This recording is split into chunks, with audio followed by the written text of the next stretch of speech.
আমার মতো হাজারো মায়ের সন্তান আছে দেশ ছেড়ে এই সৌদি আরবে।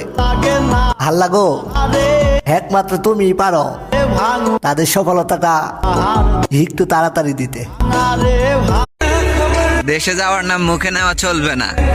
অশ্রুসিক্ত চোখ নিয়ে দেশ ছাড়ছি টাকার জন্য।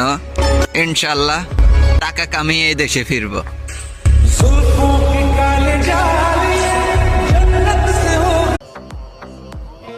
কারো বাপ দেখার টাইম নাই, এখন কথা একটাই, 1-32 হাবিবি হাদা সৌদি।